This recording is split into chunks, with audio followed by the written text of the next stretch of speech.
बोलिए वृंदावन बिहारी लाल की, भक्त वत्सल भगवान की।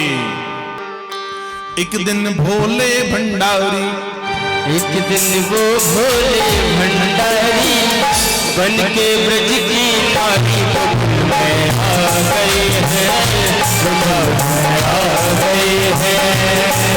करके भंडारी गोकुल में आ गए हैं, गोकुल में आ गए हैं।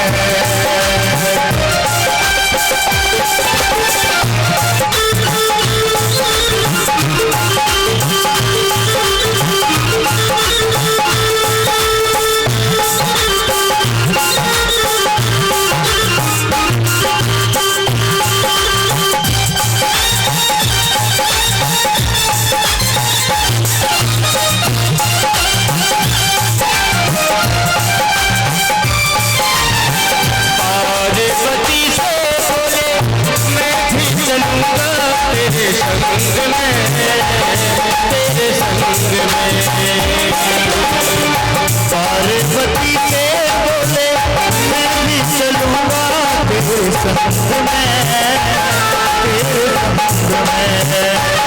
शाम नाचे मैं भी नचूंगा तेरे संग में, तेरे संग में।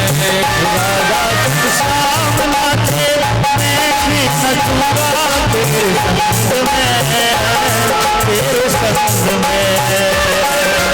राज रचेगा ब्रज में भारी, राज रचेगा ब्रज में भारी। हमें दिखा दो रानी वृंदावन आ गए हैं, आ गए हैं।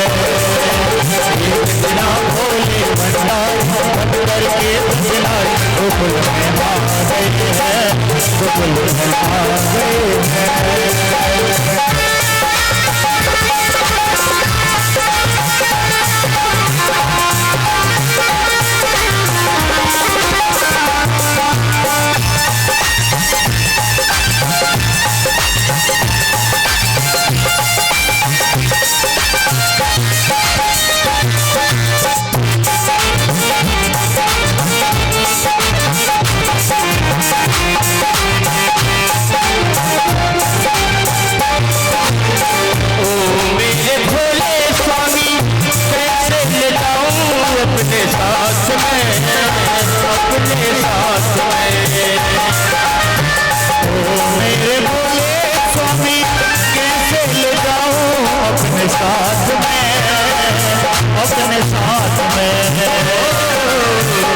मोहन के सिवा कोई पुरुष न जाए उस रात में, उस रात में।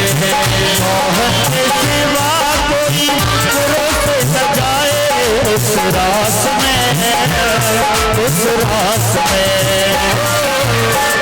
करेंगी ब्रज की नारी, करेंगी ब्रज की नारी।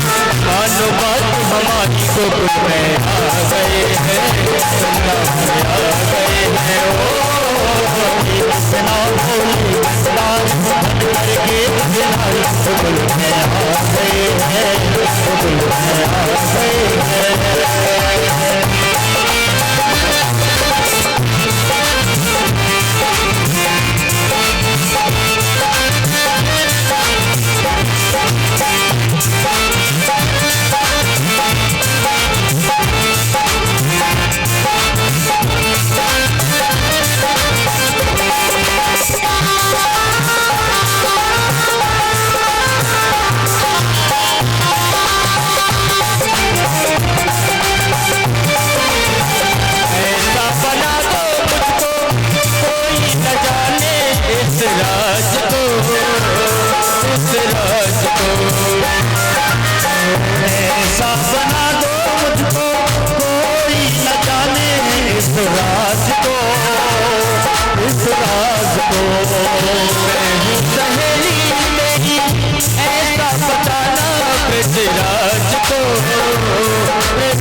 ऐसा बताना ब्रजराज को, ब्रजराज को।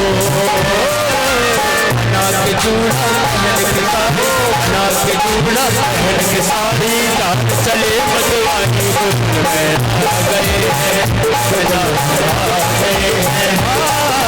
कृष्णा बोले भंडारी बन करके बजनाई गोकुल में आ गए हैं, गोकुल में आ गए हैं।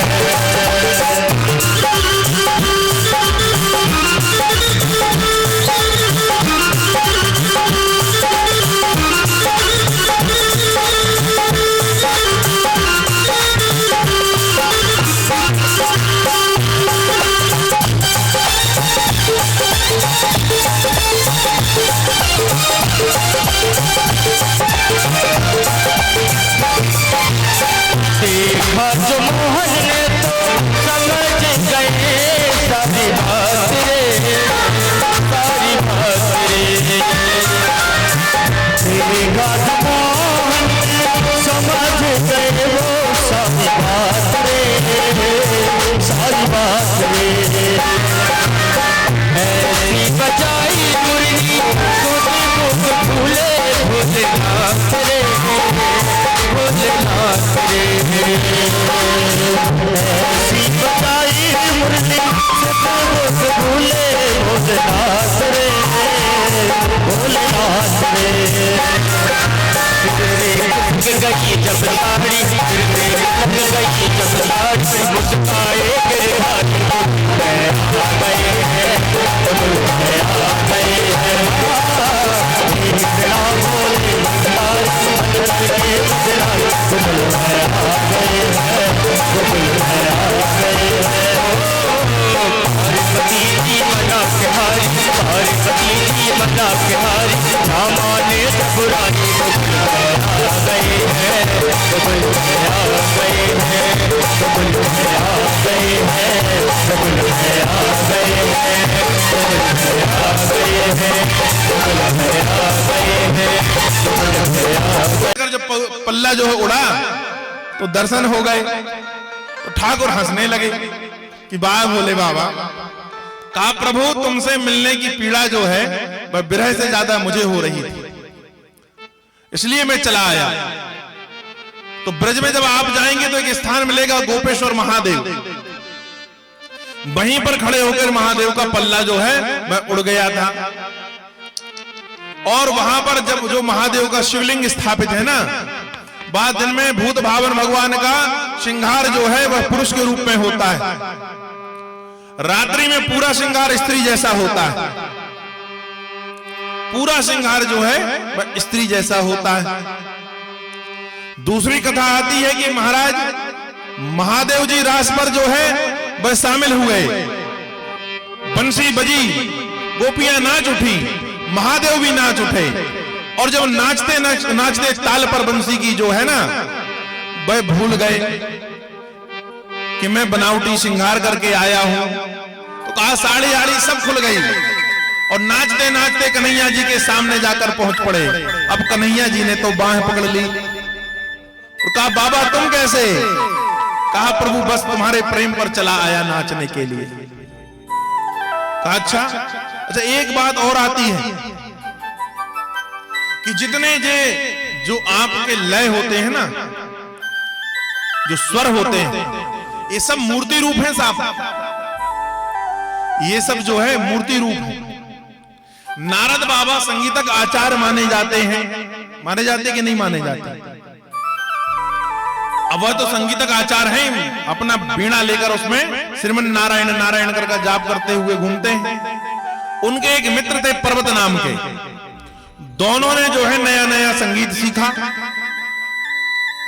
तो जो स्वर है ना, गायन विज्ञान में जो स्वर होते हैं वह, और राग जो होते हैं वह, ये सब राग लोक पर मूर्ति रूप हैं। जैसा हमारा शरीर है ऐसा रागों का शरीर होता है। इसलिए रागों में जो समय की जो है वह बहुत महत्वता है। सुबह का राग शाम को, शाम का राग सुबह को, दिन का राग रात्रि पे, और रात्रि का राग जो है वह दिन पर। और समय समय पर कि मलाह राग कब गाना चाहिए, कब कौन सा राग गाना चाहिए, इसका समय बताया है सज्जनों ने। जो संगीतक आचार्य होते हैं, संगीत को जानने वाले होते हैं, बस सुबह का राग शाम को नहीं गाते, शाम का सुबह नहीं गाते। नारद बाबा नए नए जो है संगीतक आचार्य बने, तो सुबह का शाम, शाम का सुबह कभी भी राग छेड़ दे। भगवान ने सोचा इनको समझाया कैसे जाए।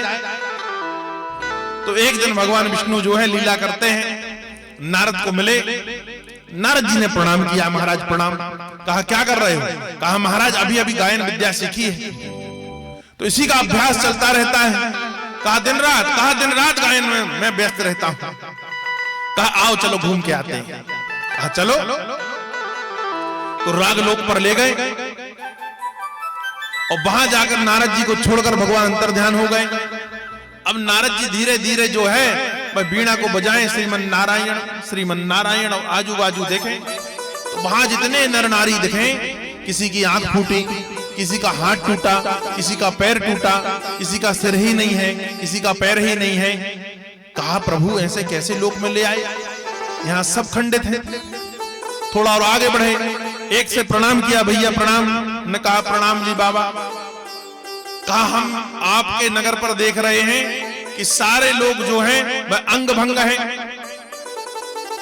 कोई जो है वह पूरा नहीं दिखा, ऐसा क्यों है? कहा ये राग लोक है,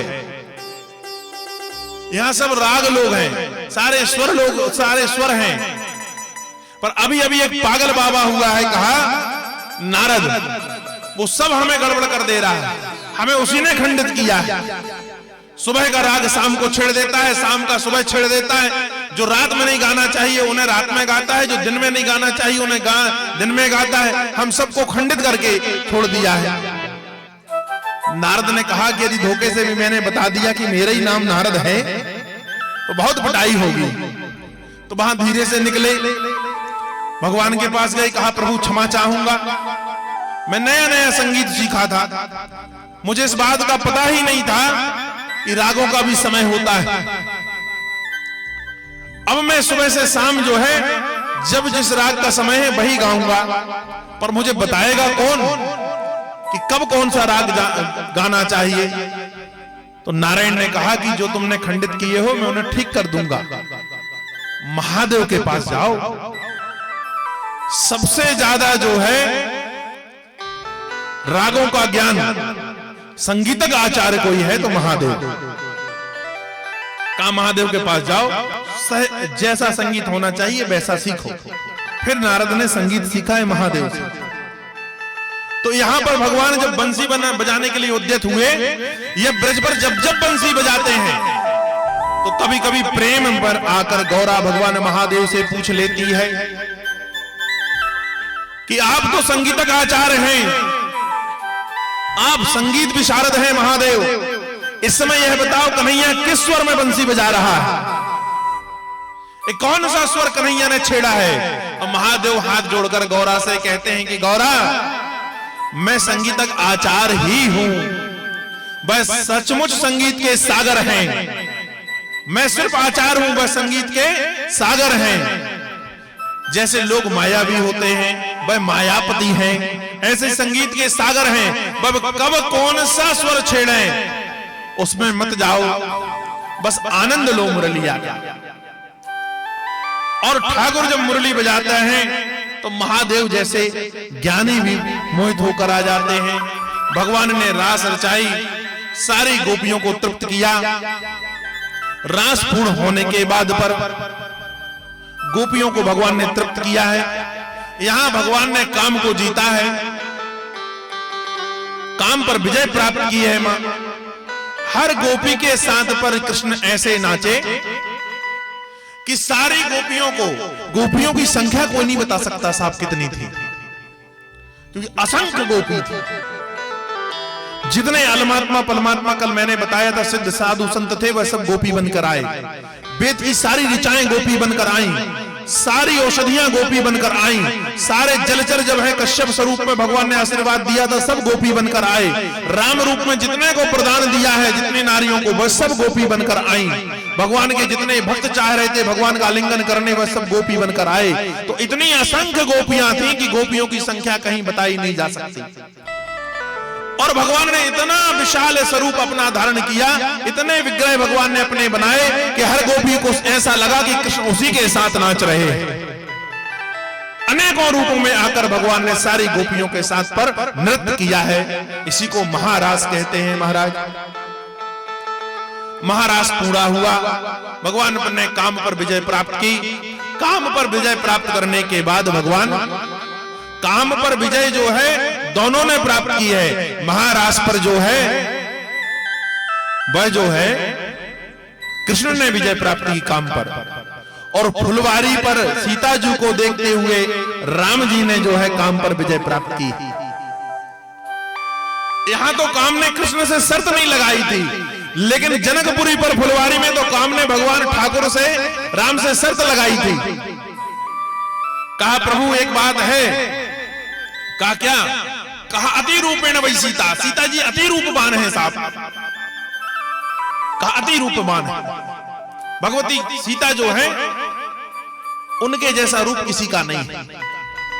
तो कहा इतनी रूपवान भगवती सीता है, जगदम्बा है, और तुम जब उन्हें निहारोगे तो मैं आऊंगा और मैं तुम्हें सताने की कोशिश करूंगा। और कहा यदि मैं आपको सता पाया तो मेरी विजय होगी। कहा ठीक है, तो मैं जैसा करूंगा वैसा आपको करना पड़ेगा। कहा ठीक है। और राम जी ने कहा यदि तुम विजय प्राप्त नहीं कर पाए तो काम ने कहा महाराज जिस दिन तुम दूल्हा बनोगे ना, उस दिन मैं घोड़ा बनकर चलूंगा, उस दिन मैं तुम्हारा घोड़ा बनकर चलूंगा। और फुलवारी पर काम आता है, और राम को जो है अनेक प्रकार से जो है वह सताना चाहता है, पर ठाकुर जो है उसके बहकावे पर नहीं आए, और भगवान ने काम पर विजय प्राप्त की। काम की एक भी नहीं चली। उल्टा यह हुआ कि भगवती सीता ही राम के ऊपर रीझ गई। आदि शक्ति जगदम्बा जो है वही राम के ऊपर रीझ गई। और रीझने के बाद गौरा की प्रार्थना की है। जब गौरा ने कहा मन जाहि राचो मिलहि सोबर सहित सुंदर सावर, गौरा ने हंसी माल मूरत मुस्कान। गौरा क्यों मुस्कुरा गई? इसलिए तो मुस्कुरा गई कि गौरा सब जानती है कि काम आया था राम पर विजय प्राप्त करने, लेकिन हार गया है। और भगवती सीता जो है वह प्रार्थना बदल देती है कि जिनको अभी फुलवारी में देखा वही मिल जाए पति रूप में। यह सोचकर गौरा जो है मुस्कुरा देती है और वरदान भी देती है मन जाहि राचो मिलहि सोबर सहित सुंदर सावर। अब काम हार गया, तो जब राम दूल्हा बने ना, तो राम जब दूल्हा बने हैं तो काम घोड़ा बनकर आया है। इसलिए जनकपुरवासी जो है जब घोड़े को देखते हैं तो कहते हैं साहब दूल्हा का तो क्या कहना, पर घोड़े का भी क्या कहना, अति सुंदर है घोड़ा। अरे तो काम ही जब घोड़ा बना है तो क्यों ना सुंदर हो। भगवान जो है काम रूपी घोड़े पर बैठे हुए हैं। यहां रास पर जो है भगवान कृष्ण ने काम को विजय प्राप्त की है। सारी गोपियों को आशीर्वाद मिला, सब गोपियां अपने अपने घर गईं, भगवान अपने यहाँ पर आए। अब एक दिन गाय चराने पर एक दैत्य आ जाता है जिसका नाम अष्टासुर है। वह बैल बनकर आया, उसका भगवान वध कर देते हैं। कथाओं को छूते हुए निकलना पड़ेगा, अभी कंस को मारना है, फिर भगवान का जो है विवाह भी करना है। फिर उसके बाद में जो है एक और व्योमासुर नाम का दैत्य आता है, उसका वध भगवान कर देते हैं। अब कंस बड़ा परेशान है कि जितने भी राक्षस मैं भेजता हूं वह सब भगवान वध कर देते हैं, सबको मार डालते हैं। अब मैं क्या करूं? नारद जी आ जाते हैं। नारद जी को प्रणाम किया कंस ने। कंस का मुख मलिन देखकर नारद ने कहा क्या बात है? कहा जब तक गोकुल में था ना मैंने कई प्रकार के राक्षस भेजे, पर वो मेरा शत्रु मरता ही नहीं। जब से नंदगांव आया है तो ब्रज में मैं अपने सारे प्रमुख जो साथी थे राक्षस उनको सबको पहुंचा चुका हूं, मैं मरता ही नहीं। नारद जी ने मुस्कुराते हुए कहा कि अभी तक तूने जितने लोगों को भेजा वो सब क्रूर थे, अभी तक जितने लोगों को भेजा वो सब क्रूर थे। अब ऐसे को भेज जो अक्रूर हो, जो क्रूर ना हो, जो दुष्ट ना हो, उसे भेज। बोले क्या? कंस को यह बात भा गई और कंस ने अक्रूर जी को बुलाया और अक्रूर जी से कहा कि मैंने सुना है, मुझे ऐसा जो है नारद आदि से पता चला है कि जो यशोदा के यहां पर जन्मा है वो यशोदानंद बाबा का पुत्र नहीं है, वह मेरा भनेंज है, वह देवकी और वासुदेव का पुत्र है। तुम उसे ससम्मान लेते आओ। हमारे यहां पर दंगल का जो है बहुत बड़ा आयोजन किया जाना है, तुम उसे लेकर आओ मेरे पास। अब अक्रूर बेचारे क्या करें, राजा है, उसका कहना मानना पड़ेगा। अक्रूर जी को जो है एक रथ दिया और कहा तुम जाओ और नंद बाबा के यहां से जो है मेरे भनेंज को लिवा कर लाओ। और अक्रूर जी चल देते हैं। अक्रूर जी नंद बाबा के यहां पहुंचे। नंद बाबा के यहां पहुंचकर जो है शाम के समय पहुंचे हैं। अब नंद बाबा को प्रणाम किया, नंद बाबा को सारी बात बता दी कि कल मैं कन्हैया को लेकर जाऊंगा, कल मुझे कन्हैया को लेकर जाना है। कंस ने बुलाया है। यशोदा ने इस बात को सुन लिया। यशोदा को बड़ा दुख हुआ। यशोदा विलाप करने लगती है। कन्हैया बैठे हुए छाती से लगा लेती है। अनेक प्रकार से यशोदा विलाप करती है। कन्हैया समझाते हैं कि मां तू चिंता ना कर, मैं कंस को मारकर आ जाऊंगा, मैं कंस के हाथ से मिलकर आ जाऊंगा, तू तनिक भी चिंता मत कर। तो कहा तू अकेला कैसे जाएगा? कहा अकेला नहीं जाऊंगा, मेरे साथ बलदाऊ जी जाएंगे ना। ग्वाल वालों ने कहा हम भी चलेंगे। कहा सब चलेंगे। वह रात जो है नंद बाबा और यशोदा ने बैठकर काटी। कन्हैया लेटे हुए हैं, यशोदा सिर पर हाथ फेर रही है, बार बार रुदन करने लगती है, बार बार आंखों के बाहर आंसू को नहीं आने देती। कहा सोते हुए पुत्र के ऊपर हाथ फेरकर कभी रुदन नहीं करना चाहिए, अशगुन होता है। परंतु अब आंखों में आंसू जो है वह समा नहीं रहे कि जिसे सीने से लगाकर पाला है, कल इसे सुबह विदा करना है और पता नहीं क्या होगा। कंस बड़ा क्रूर है, बड़ा अत्याचारी है। इस ब्रज लोक पर जन्मे हुए सारे पुत्र और पौत्रियों को उसने इसलिए मार डाला है कि इन तिथियों पर जन्मे हुए बालकों में से ही मेरा कोई काल होगा। कहा कल इसे ले जाएगा, पता नहीं क्या होगा। रात भर यशोदा जो है बस सोई नहीं है। प्रातः प्रातः जो है गोपियों को यह पता चला कि एक बाबा आया है, उसका नाम अक्रूर है। नाम तो अक्रूर है पर बड़ा क्रूर है। बोले क्यों? कहा सखी भाई अपना जो है गिरधारी को लेने आया है। का नाम अक्रूर है लेकिन बड़ा दुष्ट है, हमारे बीच से हमारे कन्हैया को ले जाएगा। यह बात गोपियों से राधा को पता चली। यमुना जी के किनारे राधा रानी बैठी हुई हैं। भगवान प्रातः काल यहां वहां का बहाना करके राधा के पास गए। राधा को जो है कन्हैया जी ने मुस्कुराते हुए देखा, राधा ने बात ही नहीं कही। राधा ने कहा छोड़कर जाने वाले हो क्या? कहा तेरे को कभी छोड़ के गया हो क्या? अंतर मन से जब तू मुझे बुलाएगी मैं तेरे पास हूं। कहा मीठी मीठी बात बनाना तुमसे कोई सीखे कन्हैया, तुम बातों में बड़े चतुर हो, सच सच बताओ जा रहे हो ना? कहा तुम कह दो तो।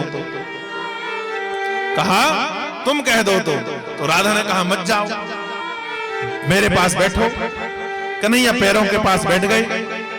एक हाथ से जो है उनके पैरों के पड़ी हुई पायलों को घुमाने लगते हैं। अपना सिर राधा ऊपर सीढ़ी पे बैठी है, कन्हैया नीचे बैठे हैं। अपना सिर राधा के गोद पर रख दिया है।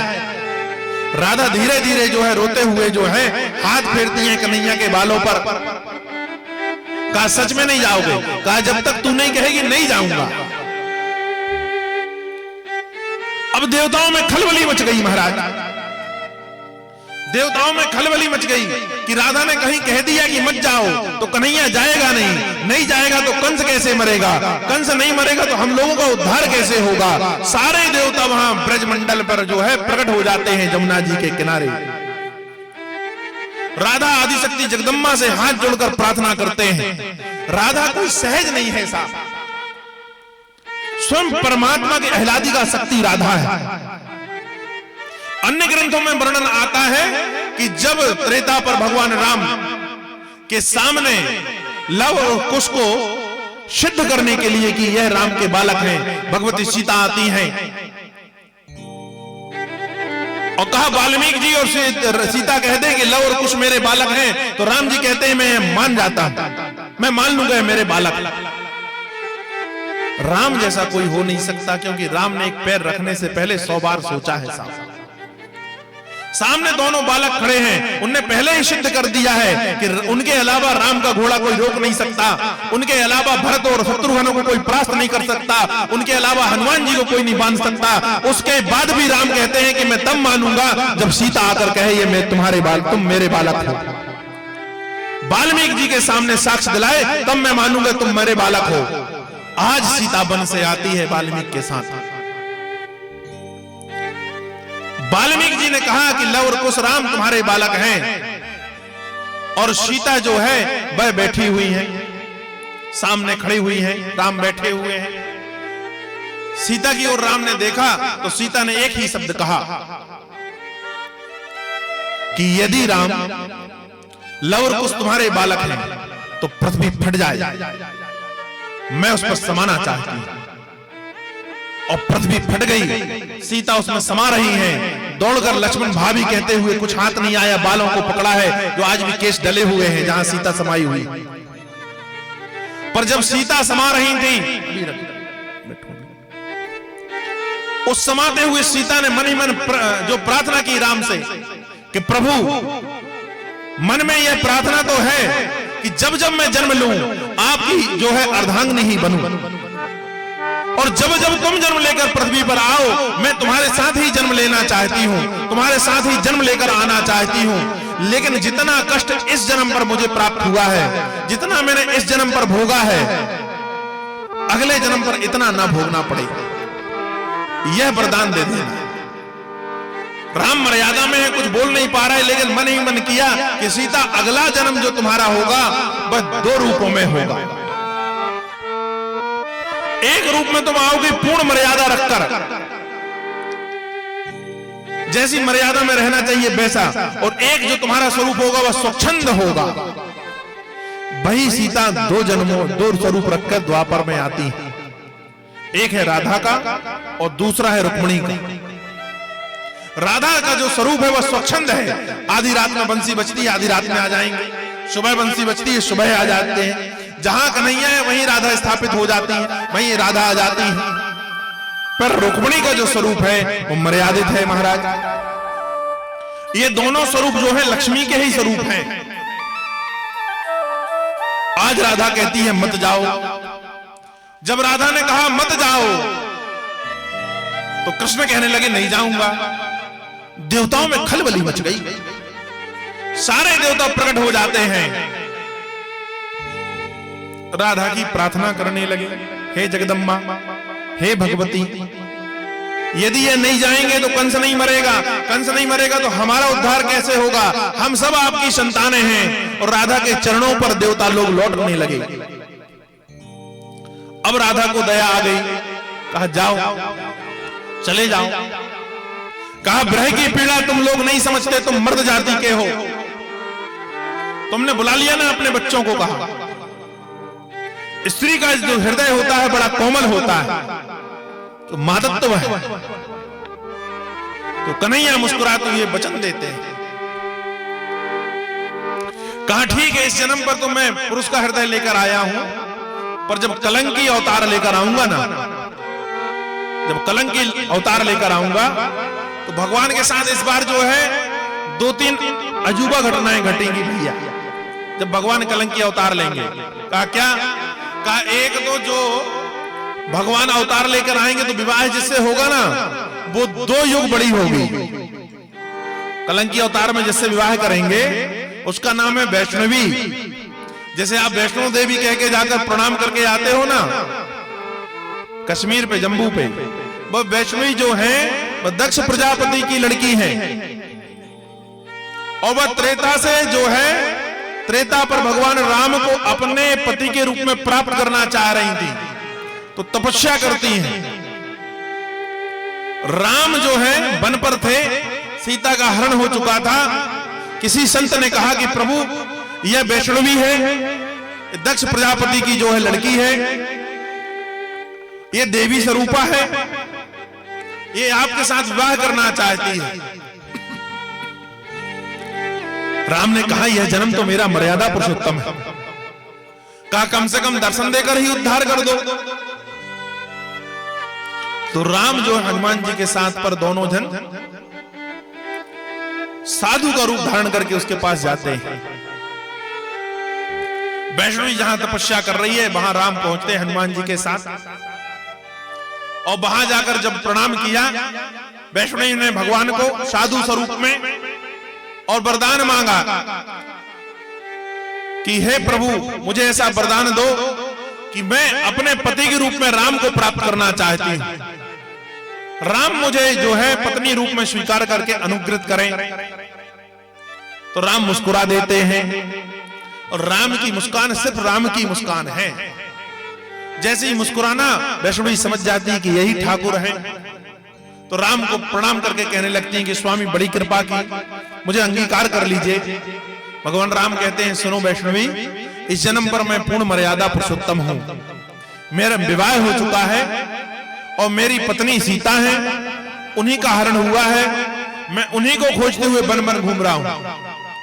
हाँ लेकिन एक बात है, लंका विजय करने के बाद मैं आऊंगा लौटकर, और तुमने मेरे स्वरूप को यदि पहचान लिया तो मैं तुमसे विवाह कर लूंगा, और कहा नहीं पहचाना तो कलयुग पर जब मैं कलंकी रूप धारण करके आऊंगा तब तुम्हारे साथ विवाह करूंगा, जब तक तुम सिर्फ तपस्या करना। कहा ठीक है, और कहा गौरा, दुर्गा, सरस्वती, लक्ष्मी आदि जो हैं देवियां तुम्हारी रक्षा करेंगी, हनुमान जी कलयुग में तुम्हारे पास रहेंगे, इसलिए हनुमान जी वैष्णवी के पास रहते हैं। ये वरदान है राम का। राम जी जाते हैं लंका आदि विजय करने के बाद लौट के आते हैं, तो लक्ष्मण जी के साथ दोनों साधु बनकर जाते हैं। पुष्पक विमान जा रहा है, उसी समय भगवान पहुंच जाते हैं,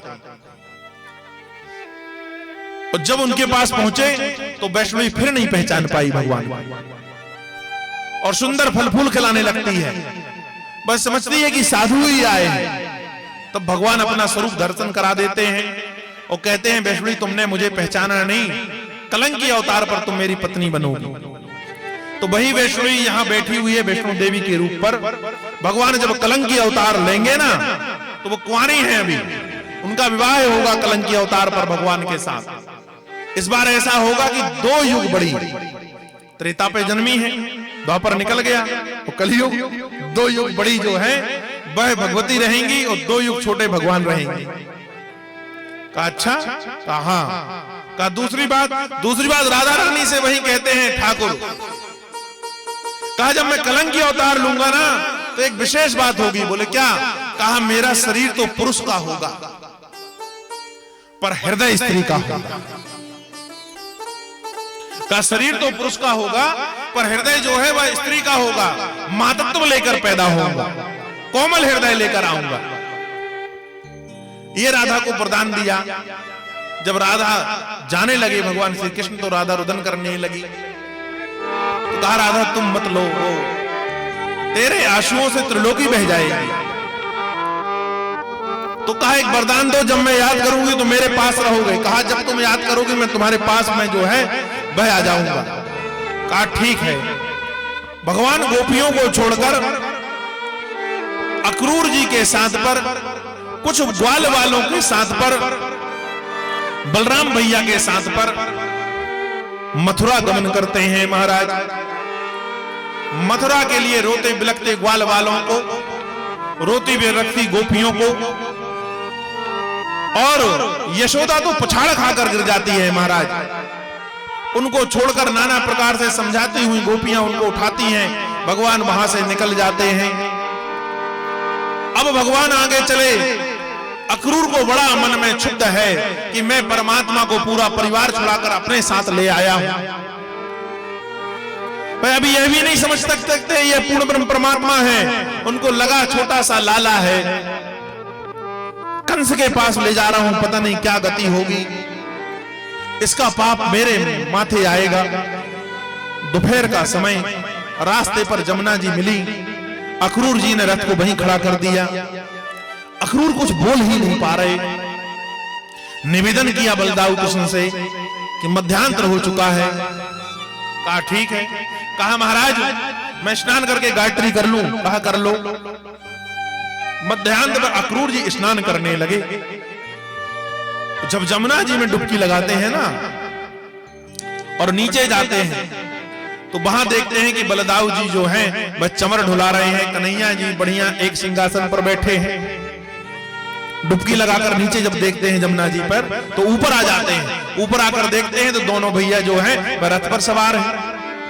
फिर डुबकी लगाया, फिर वही स्वरूप देखा, फिर ऊपर आए, फिर डुबकी लगाया। अब पास में जाकर हाथ को थतोल कर देखते हैं कि वास्तव में कन्हैया और बलदाऊ है क्या। जब जैसा लगा कि वही है, भगवान ने अपना स्वरूप दिखा दिया और अक्रूर जी से कहा तो निर्भीक हो जाओ। अब जब विराट स्वरूप भगवान का देखा, चतुर्भुजी स्वरूप जो है अक्रूर जी ने भगवान कन्हैया का देखा तो मनमर संतोष हो गया कि अब कंस इनका कुछ नहीं बिगाड़ सकता, यह स्वयं नारायण है। अब अक्रूर जी ने नित्य क्रिया करने के बाद पर, संध्या वंदन करने के बाद पर, वहां से स्नान आदि से फ्री होने के बाद रथ को हाका, मथुरा ले गए। जैसे ही मथुरा पहुंचे ग्वाल वाल भी साथ पर हैं दूसरे छकड़ों पर। बलदाऊ जी जो हैं वह उतरे, कन्हैया उतरे। अक्रूर जी ने प्रार्थना की कि प्रभु मेरे घर चलो। कहा ऐसा है अक्रूर जी हम अभी आपके घर नहीं जा सकते, पहले मैं दुराचारी कंस को मारूंगा, उसके बाद तुम्हारे घर आऊंगा। मुझे यहीं छोड़ दो, जहां कंस ने हम लोगों की रहने की व्यवस्था की है हम वहीं रहेंगे। धीरे धीरे वहां रात्रि जो है भगवान ने बिताई। प्रातः काल भगवान जो हैं स्नान आदि करके निकलते हैं। जब निकले तो क्या देखते हैं कि कंस के राजसी वस्त्र लेकर एक धोबी जा रहा है। महाराज ये वही धोबी है जिसने भगवान को परेशान किया था। उस जन्म पर जो है अयोध्या पे हुआ था, पर है तो धोबी भाग्यशाली। उस जन्म पर उस ठाकुर के दर्शन किया, इस जन्म पर इस ठाकुर के दर्शन कर रहा है। ठीक है ना। अब यहाँ पर बढ़िया जो है कपड़े आदि लेकर वह सिर पर रखकर जा रहा है। नाना प्रकार के कपड़े हैं, रहीसी कपड़े, राजसी कपड़े हैं। कन्हैया ने कहा कक्का क्या ले जा रहे हो? कहा ये महाराज के कपड़े हैं, तुम दूर हो, तुम्हारे शरीर पर मिट्टी लगी हुई है, तुमने मैले कुचले ग्वाल वालों के साथ पर वस्त्र पहने हुए हैं, इस पे लग जाएगा तो दाग लग जाएगा वस्त्रों पर, तो राजा मुझे नाराज होगा। अनेक प्रकार से बातें समझाने लगा। ये राजसी वस्त्र हैं, इनको कभी देखा है क्या? लाखों लाखों रुपए के मूल्यवान ये वस्त्र होते हैं। भगवान ने सुनते सुनते भगवान को गुस्सा आया, एक लपाड़ा मारा महाराज तो दर्जी चाट लिया। बोलिए वृंदावन बिहारी लाल की जय। धोबी का उद्धार कर देते हैं। वस्त्र की जो है जितने धोबी के साथ के थे वह सब अपने अपनी पुटकियां फेंक कर भाग गए। महाराज ग्वाल वालों से कहा खोलो क्या क्या है, देखे सुंदर सुंदर वस्त्र, कहा ग्वाल वालों से पहन लो। सारे ग्वाल वाल जो हैं वह राजसी वस्त्र धारण कर लेते हैं। भगवान ने भी पहना, बलदाऊ को पहनाए। अब वहां से थोड़ी दूर चले, एक दर्जी था महाराज, भगवान का बड़ा भक्त था। उसने भगवान को प्रणाम किया और कहा ठाकुर एक निवेदन करें। भगवान ने कहा करो। कहा ठाकुर थोड़ा हमारे यहाँ पर आकर बैठिए ना। सारे ग्वाल वाल के साथ भगवान उसके यहाँ विराजमान हुए। महाराज कहा तनिक जो है समय दो, इन वस्त्रों को मैं ठीक कर दे रहा हूं। अभी बड़े और छोटे हो रहे हैं, मैं इनको सबको बराबर बराबर कर दे रहा हूं। भगवान ने कहा हाँ कर दो। दर्जी ने जो है भगवान के पद प्रक्षालन किया, पैर धोया, भगवान को जो है तिलक लगाया, भगवान का पूजन किया और चरणामृत ग्रहण किया। उसके बाद उसने बहुत ज्यादा समय ना गमाते हुए, अधिक समय ना लेते हुए भगवान के वस्त्र ठीक कर दिए। सारे ग्वाल वालों के वस्त्र ठीक हो गए। अब बलदाऊ जी हैं कन्हैया से कहने लगे कि अब जो है नीको लग रहा है, अब अच्छा लग रहा है, वस्त्र बढ़िया हो गए। अब वस्त्र मिल गए, साफ बढ़िया वस्त्र हो गए चकाचक। अब कन्हैया जो है ग्वाल वालों के साथ, बलदाऊ के साथ आगे बढ़े। आगे देखते हैं कि एक माली जो है वह बहुत से माला ले जा रहा था राजभवन की ओर। माली से कहा कि माली बाबा जरा रुको, उसने जैसे ही श्याम सुंदर की मूर्ति देखी, उनका चेहरा देखकर वह तो जो है गदगद हो उठा और भगवान के बिना मांगे एक एक माला सबको पहनाने लगा। महाराज सारे ग्वाल वालों के साथ भगवान का जो है वह फूलों से श्रृंगार कर देता है। भगवान के जो है शिखा पर जो जूड़ा बंधा है ना, उसमें एक चंपा का माला पहना देता है। भगवान के जो बाल लटक रहे हैं उन पर जो है मोंगरे की लड़ी जो है डाल देता है। भगवान के हाथ पर जो है कंगन फूलों के पहना देता है। भगवान को पायले फूलों के पहना देता है। सुंदर माला जो है फूलों की लेकर एक करधनी बना देता है। 2 मालों का हार बनाकर भगवान के गले पर डाल देता है। माली ने नाना प्रकार से बलदाऊ जी का और कन्हैया का फूलों से श्रृंगार कर दिया। महाराज अब कन्हैया प्रसन्न हो गए, माली को आशीर्वाद दिया और आगे चले।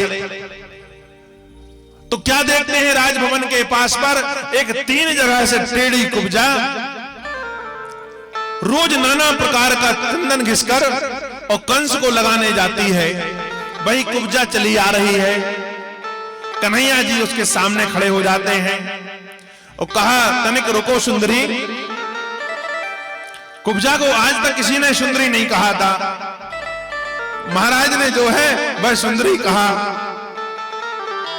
ठीक है।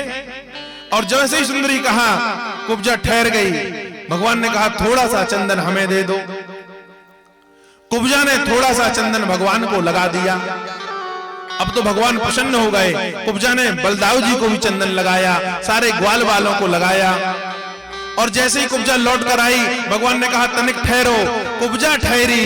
भगवान ने एक हाथ जो है वह कुब्जा के ठोड़ी पे लगाया और अपने पैर से उसका पैर दबाया और दूसरा हाथ उसकी कमर पर लगाया और थोड़ा झटका मारकर जो है उसे सीधा कर दिया। महाराज बोलिए वृंदावन बिहारी लाल की जय। कुब्जा जो है बस सीधी खड़ी हो गई। जो 3 जगह से टेढ़ी थी ना, उसे भगवान ने सीधा कर दिया और अनुपम सौंदर्य दिया। महाराज बड़ी सुंदर जो है उसे बना दिया भगवान ने। अब कुब्जा जो है बड़ी सुंदर स्त्री हो गई। वह तो नाचने लगी और नाचने लगी और गाने लगी। क्या गा रही है? तेरी अखियां हैं जादू भरी, तेरी सुन लो श्याम सलाना, तुमने ये कैसा कर दिया टोना। गजरारी तेरी आंखों में कुछ भरा हुआ टोना है। तेरा तो हसन औरों का मरण, बस जान हाथ से धोना। तुम्हारी सबसे खड़ी अखियां में जादू भरी, बिहारी जी में कब से खड़ी जादू भरी। बिहारी जी में कब से खड़ी अखियां में जादू भरी। बिहारी जी में कब से खड़ी, मैं तो कब से खड़ी।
बिहारी जी मैं कब से खड़ी हस्तियां है जादूगरी बिहारी जी मैं कब से खड़ी हस्तियां है जादूगरी बिहारी जी मैं कब से खड़ी हस्तियां है जादूगरी बिहारी जी मैं कब से खड़ी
जादू भरी बिहारी जी मैं कब से खड़ी हस्तियां है जादू भरी बिहारी जी मैं कब से खड़ी हस्तियां है जादू भरी बिहारी जी मैं कब से खड़ी हस्तियां है जादू भरी बिहारी जी मैं कब से खड़ी। बोलिए वृंदावन बिहारी लाल की। अभी मैं तेरे घर जो है नहीं जा सकता, हाँ लेकिन तेरे घर जरूर आऊंगा जरूर। कुब्जा को आश्वासन देकर भगवान वहां से थोड़ी आगे बढ़े। भगवान आगे गए, रंगशाला की ओर भगवान मुड़े। वहां कुछ आचारों से एक धनुष का पूजन होते हुए देखा। यह वही धनुष है जिसे परशुराम ने कंस को प्रदान किया था, जिसकी कथा हमने कल परसों आपको सुनाई थी कि परशुराम से एक धनुष प्राप्त हुआ था कंस को, और यह वरदान प्राप्त हुआ था कि कंस इस धनुष को जो तोड़ देगा वही तुझे मार सकता है। इसलिए कंस ने जब दिग्विजय की तो मुठिका को जीता, चाणूर को जीता, सट्टासुर को जीता, भौमासुर को जीता। इन सब से वह जो है मल्ल युद्ध किया करता था, और मल्ल युद्ध में एक शर्त रखता था कि जो जिसे परास्त कर देगा वह उसका गुलाम बन जाएगा, वह उसका दास बन जाएगा। और युद्ध करने के पूर्व वह जो है इसी धनुष को प्रस्तुत कर देते थे कि इस धनुष को तोड़ो पहले, और जब सामने वाला इस धनुष को ना तोड़ पाए तो कंस जान जाता था कि यह मुझे मारने वाला नहीं है। और कंस ने इन सबको जीता दिग्विजय पर। वही धनुष जो है रंगशाला पे रखा हुआ है, परशुराम के द्वारा दिया हुआ। भगवान कन्हैया बलदाऊ जी रंगशाला की ओर चले जाते हैं। जब रंगशाला की ओर प्रवेश किए, ब्राह्मण लोग उस धनुष का पूजन कर रहे हैं। उन ब्राह्मणों को प्रणाम किया कन्हैया ने और कहा यह पूजन किस चीज का चल रहा है। भोरे भारे ब्राह्मणों ने कह दिया यह धनुष है, और यह धनुष परशुराम द्वारा प्रदत्त है। कहा इसका मतलब क्या है? कहा यह धनुष जो तोड़ेगा वही कंस को मार सकता है। वहां कुछ जो है अंगरक्षक कर्ण के खड़े हुए हैं। भगवान ने कहा छूकर देखें। कहा देख लो। भगवान ने छूकर देखा। ब्राह्मणों से कहा इस धनुष को उठाकर देखें। तो वह अंगरक्षक जो है हंसने लगे कि नन्हे नन्हे से सुकुमार बालक, विशाल काय धनुष परशुराम के द्वारा दिया हुआ धनुष है, ये कैसे उड़ जाएगा? कहा हम उठा के तो देख लें। कहा उठा लो। भगवान ने वह धनुष खेलते हुए उठा लिया। क्षण भर भी विलंब नहीं की, भगवान ने एक हाथ से वह धनुष उठा लिया अब तो जो अंगरक्षक थे उन्हें आश्चर्य हुआ, लेकिन जो ब्राह्मण जो है वह धनुष की पूजन कर रहे थे वह स्तुति गान करने लगते हैं। वह समझ गए साक्षात नारायण ही आए हैं और अब कंस का वध निश्चित है। भगवान ने खेलते हुए उस धनुष को दो भागों में तोड़ दिया। अब अंगरक्षक दौड़े, भगवान ने उसी धनुष का एक भाग अपने हाथ में लिया, एक बलदाऊ को दिया और उन राक्षसों की जो सेना थी उसका वध कर डाला महाराज। और धनुष हाथ में लिए बाहर निकले। अब कंस का जहां दरबार सजा हुआ था, जहां पर वह उसने आमंत्रित किया हुआ था मल्ल युद्ध के लिए, भगवान उस तरफ जा रहे हैं। तो क्या देखते हैं कि एक महावत बैठा एक विशालकाय हाथी को लेकर आ रहा है। इसी हाथी का जो है बल 10,000 हाथी के बराबर है। इस हाथी का नाम कुबलेया पीठ हाथी है। ये कंस को ससुराल से प्राप्त हुआ था। कंस को यह हाथी जो है ससुराल से प्राप्त हुआ था, जरासंध ने यह प्रदान किया था। यह हाथी में 10,000 हाथियों का बल है। महावत ने दोनों बालकों को देखकर कहा कि हटो सामने से, देख नहीं रहे ये हाथी आ रहा है, ये सामान्य हाथी नहीं है, 10,000 हाथियों का बल रखने वाला हाथी है। भगवान को क्रोध आया, भगवान दौड़े, कुबलेया पीठ की जो है वह सूंड पकड़ी और उसके पैर पर एक अपने पैर का जो है वज्रपात किया, जोर से एक पैर मारा, हाथी थोड़ा सा टेढ़ा हुआ, भगवान ने हाथी को उठाकर पटक दिया और हाथी मर गया महाराज। और एक हाथ से उसका जो दांत को उखाड़ लिया, एक दांत उखाड़कर बलदाऊ की तरफ फेंक दिया। अब धनुष को छोड़कर भगवान ने हाथी के दांतों को हाथ पर पकड़ लिया और वह हाथी के दांत को पकड़कर वहां से जो है जहां रणरंग सजा हुआ है, जहां मल्ल युद्ध होना है, उस मैदान की ओर चले हैं जहां पर सिंहासन के ऊपर कंस विराजमान है। कंस के सारे अंग रक्षक आजू बाजू हैं, वहां मल्ल युद्ध के आजू बाजू मैदानों पर जो है जनता भी बैठी हुई है। बोले वृंदावन बिहारी लाल की जय हो। अब भगवान आगे प्रवेश करते हैं, हाथ पर जो है वह हाथी का दांत लिए हुए हैं। भगवान साक्षात जो है भगवान के शत्रु को ऐसे लगते हैं जैसे सामने काल आया हो, लेकिन जो भगवान के प्रेमी हैं उनको ऐसे लगते हैं जैसे साक्षात नारायण जो है वह प्रकट हो गए हो। भगवान वहां पर प्रवेश करते हैं, ग्वाल वाल सब साथ पर हैं।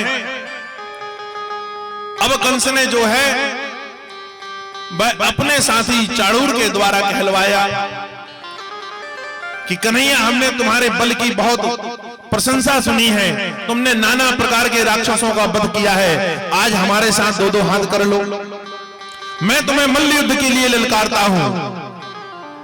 चाणूर ने ऐसे कहा तो मुष्टिका जो है वह हंस दिया, कहा तुम कृष्ण को ही देखो, मेरे बल के सामने थोड़ा बहुत बलराम लगेगा, बाकी कोई लगने वाला नहीं। और ताल ठोकते हुए मैदान पर दोनों वीर आ चुके। भगवान कृष्ण ने जो है वह हाथ से जो है वह गज का जो दांत हाथ पर लिए हुए थे उसको छोड़ा और भगवान श्री कृष्ण जो है लमके हैं चाणूर के तरफ और बलदाऊ जी जो है मुष्टिका की ओर गए। अखाड़े पर मल्ल युद्ध हुआ, खेल खेल पर भगवान ने जो है वह चाणूर को और बलदाऊ जी ने मुष्टिका को जो है मार डाला, दोनों का वध कर दिया। बोलिए कृष्ण भगवान की जय। अब जो कंस की सेना थी भगवान तरफ दौड़ रही है, बलदाऊ जी सबका मान मर्दन करते हुए मारते जाते हैं। कृष्ण ने जो है लमाक मारी और दौड़कर जहां पर कंस बैठा था ना वहां पहुंच गए और कंस को एक लपाड़ा मारा महाराज, तो उसका मुकुट जो है बहुत दूर जाकर गिरा और भगवान ने बाल पकड़कर कंस को उठाकर पटक दिया महाराज और उसकी छाती पर बैठ गए और छाती पर बैठकर नाना प्रकार की बातें बोलते हुए कि तुमने मेरी माँ और मेरे पिता को अनेक प्रकार से कष्ट दिया है, तूने मेरे 7 भाइयों का वध किया है, ऐसा कहते हुए भगवान उसकी गर्दन दबा देते हैं और कंस का उद्धार कर दिया। बोलिए श्री कृष्ण भगवान की जय हो। अब कंस मर गया, वहां पर हाहाकार करके सेना भाग जाती है। जो नगरवासी थे वे भगवान का गुणगान करने लगते हैं। भगवान जी जो है अपने साथियों के साथ पर कहते हैं सबसे पहले मुझे अपने माता पिता को कैद खाने से मुक्त कराना है। भगवान जाते हैं, वासुदेव को कैद खाने से मुक्त कराया, मां जो है देवकी को मुक्त कराया, उसके पास बाद जाकर अपने नाना को जो है वह मुक्त कराया।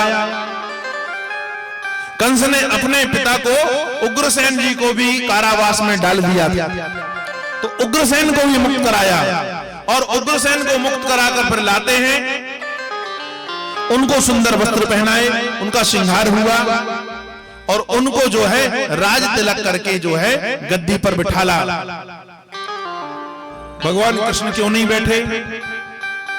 कहा महाराज यदुवंशियों को ययाति का श्राप है, ययाति के पुत्र है ना, यदु से यदुवंशी हुए।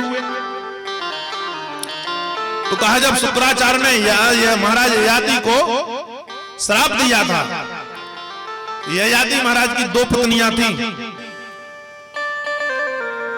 ययाति महाराज एक दिन वन पर जाते हैं तो वहां कुएं से जो है आवाज आती रहती है, कथा को छूते हुए पर निकल रहे हैं, समझिएगा समय की मर्यादा है।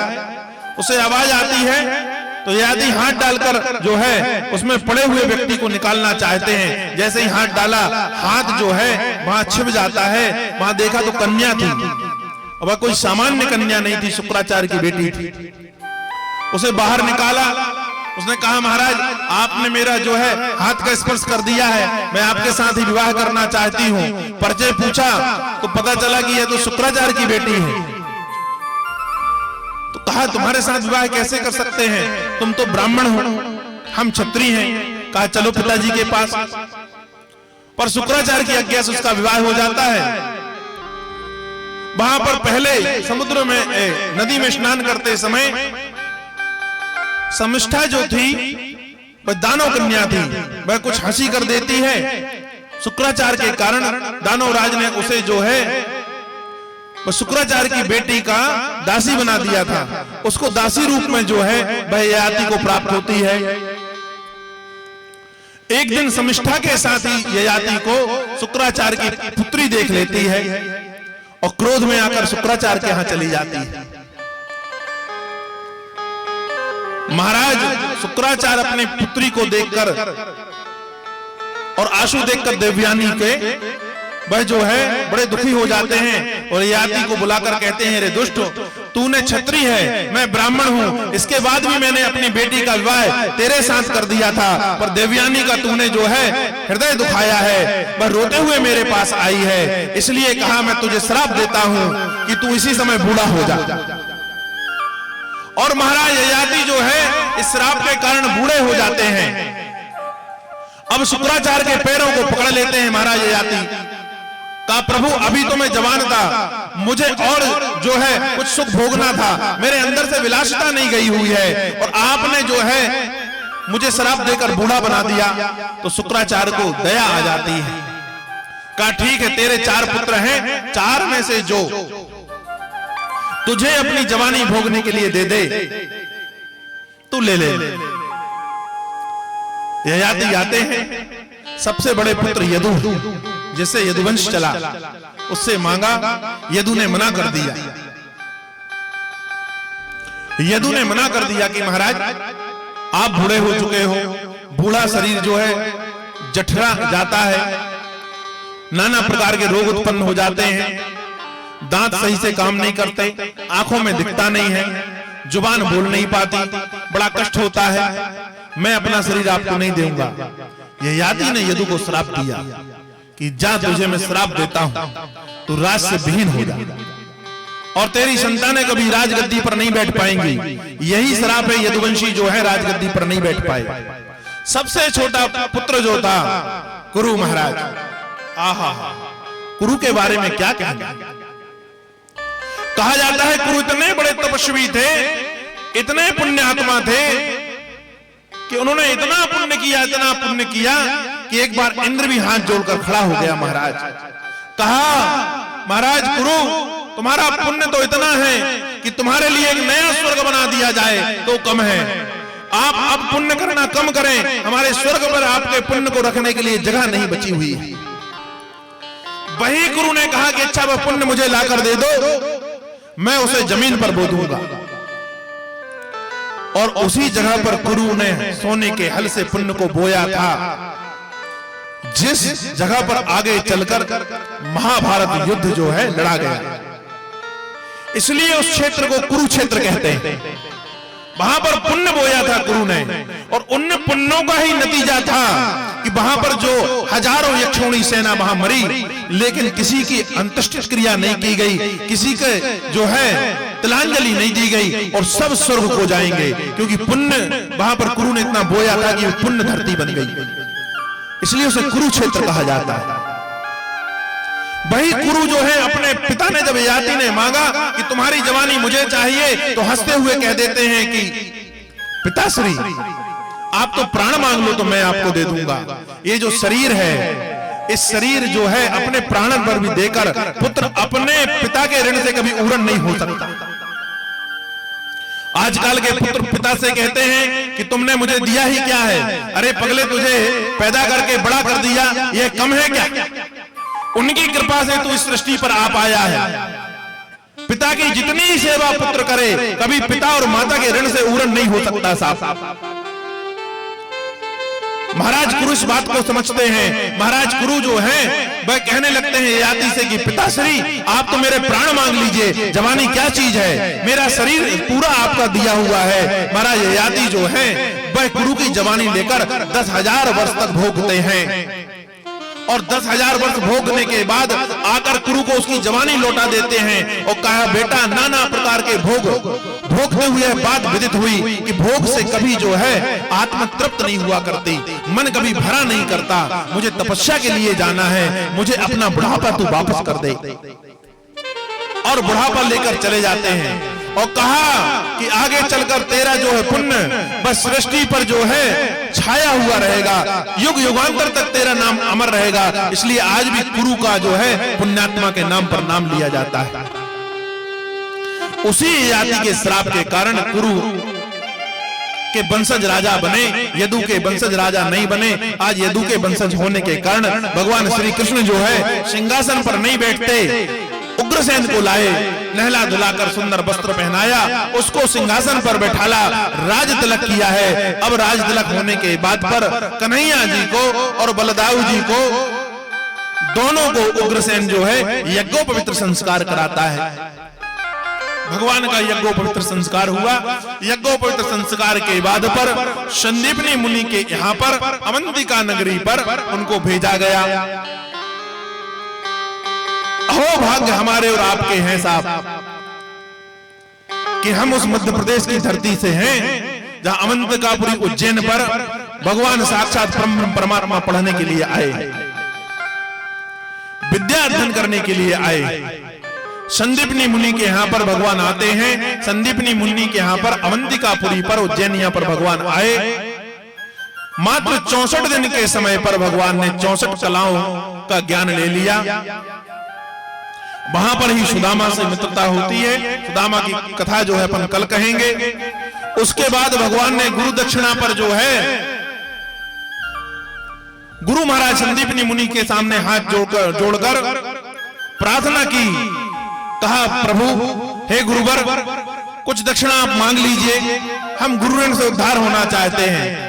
संदीपनी मुनि ने कहा कि ठाकुर जिसके दर्शन करने से सिद्ध महात्मा मुनिजन जो है वह तर जाते हैं, जिसके दर्शन करने के लिए अनेक जो है संत जनों को हजारों वर्षों की तपस्या करना पड़ती है, मेरा तो भाग्य समझिए इतना अच्छा है कि आप मेरे घर पर पधारे, मैं आपका गुरु हुआ, यह गौरव मुझे प्राप्त हुआ है, इससे बढ़कर क्या बात होगी। कहा फिर भी कुछ मांग लीजिए। कहा मैं तो कुछ मांगना नहीं चाहता, तुम गुरु माता से पूछ लो। संदीपनी मुनि की पत्नी के पास पर जब भगवान कन्हैया गए तो गुरु माता रोने लगी। कहा तुम्हें लाड़ लड़ाते लड़ाते कन्हैया मेरा मनबर जो है वह अचानक विचलित हो उठता है। मेरा भी एक पुत्र था, वह समुद्र में डूबकर मर गया था। मैं चाहती हूँ कि तुम तो साक्षात परमात्मा हो, तुम्हारा यश गायन मैंने सुना हुआ है, मुझे मेरा पुत्र लाकर दे दो, यही तुम्हारी गुरु दीक्षा होगी।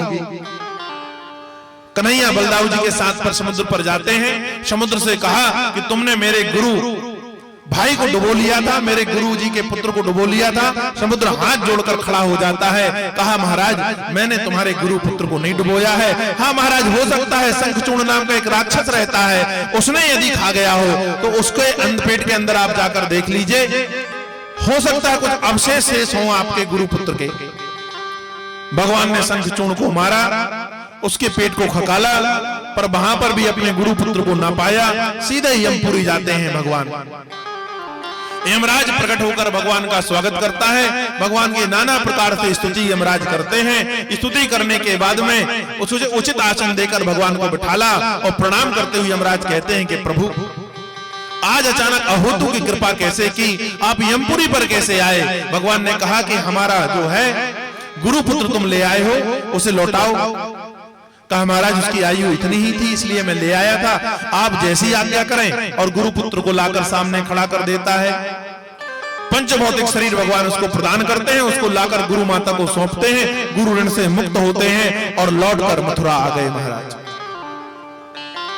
अब मथुरा आए, नाना प्रकार का भोजन करते हुए भगवान को यशोदा की याद आती है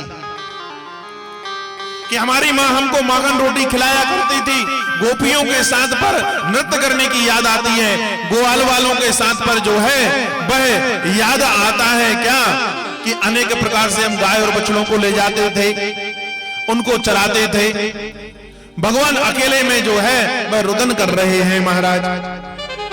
भगवान रो रहे हैं यशोदा को याद करते हुए। यशोदा की भक्ति धन्य है महाराज। भक्त भगवान के लिए रोज चल जाता है, आज भगवान जो है भक्त के लिए रो रहा है। कल्पना करिए कि धन्य भाग्यशाली यशोदा जिसके लिए 3 लोक का स्वामी रो रहा है महाराज। इतने में उद्धव जी आ जाते हैं। जब उद्धव जी आ जाते हैं तो कन्हैया को रोता हुआ देख लेते हैं। कन्हैया से कहते हैं बात क्या है? कहा उद्धव मुझे ब्रज जो है बिसरता नहीं है। उद्धव मुझसे ब्रज विस्मृत नाही। कहा ब्रज की बड़ी याद आ रही है, पता नहीं यशोदा मैया कैसे होंगी, नंद बाबा कैसे होंगे, मेरे साथ के ग्वाल वाल कैसे होंगे। उद्धव जी ने कहा रुको मैं जाता हूं। उद्धव जी को थोड़ा अहमान है। क्यों है अहमान है? अहमान होना भी चाहिए। 4 वेद 6 शास्त्र और नाना प्रकार के पुराण उपनिषदों के ज्ञाता है, सामान्य व्यक्ति नहीं है। देवगुरु बृहस्पति के शिष्य हैं, शिष्य ही नहीं प्रिय शिष्य हैं। वेद वेदांत का बड़ा ज्ञान है, उपनिषदों का बड़ा ज्ञान है। उद्धव जी ने सोचा मैं जाकर जो है गोपियों को समझा के आऊंगा।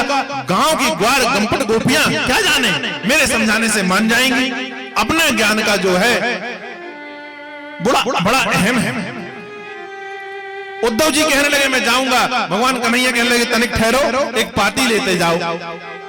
सारे यशोदा जी के लिए, नंद बाबा के लिए प्रणाम लिखा है, गोपियों को स्नेह लिखा है, ग्वाल वालों को प्यार लिखा है, नाना प्रकार की बातें लिखकर एक पाती बनाकर उद्धव जी को पकड़ा देते हैं। उद्धव जी जो हैं वहां से चल देते हैं।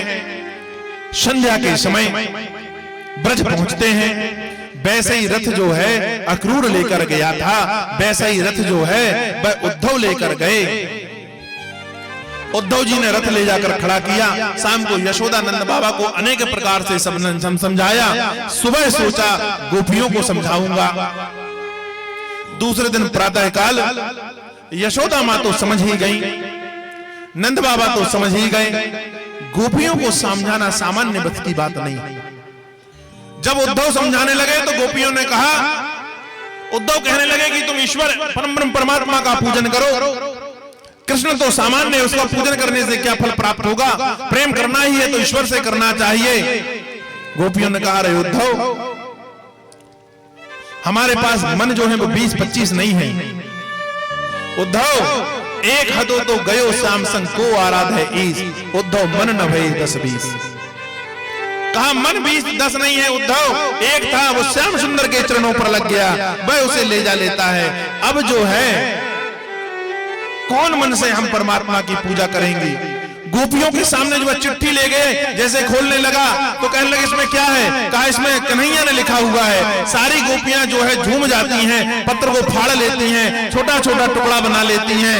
उद्धव जी देखते रह गए। उद्धव जी के पास ले जाकर कहती हैं कि बताओ उद्धव, इसमें हमारा नाम कहां लिखा है। सारे टुकड़ों को समेटते हुए उद्धव जी कहते इसमें तुम्हारा नाम नहीं लिखा। तो बोले कन्हैया ने क्या लिखा था? कहा संदेश दिया था। कहा क्या संदेश दिया था? कहा यही समझाने के लिए भेजा है कि तुम्हें और तुम्हारे साथ में तुम्हारी जो राधा रानी है ना, वह चिंता ना करें और विरह की पीड़ा से दुखी ना हो, भगवान का ध्यान करें। उद्धव जी ऐसे समझा रहे हैं। एक गोपी कहने लगी उद्धव जी से, अरे उद्धव, मोहब्बत करके पछताई उद्धव, मोहब्बत करके पछताए रे तुमसे क्या कहना, मोहब्बत करके पछताए तुमसे क्या कहना, तुमसे क्या कहना, मोहब्बत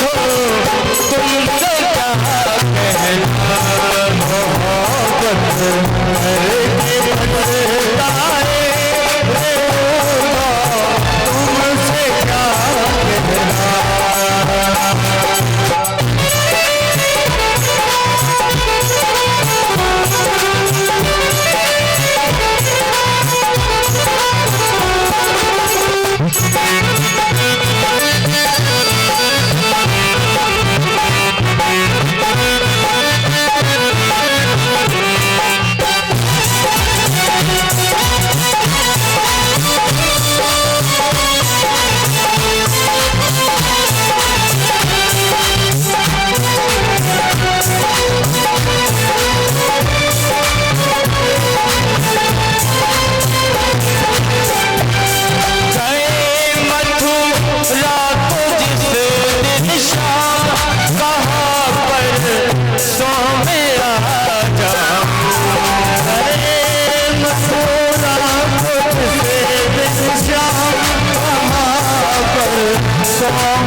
झूठ बोल जाए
श्यामवती श्याम ही हमारे पति श्याम सुखदाई सुखदाई सुखदाई है ऊठो सीधो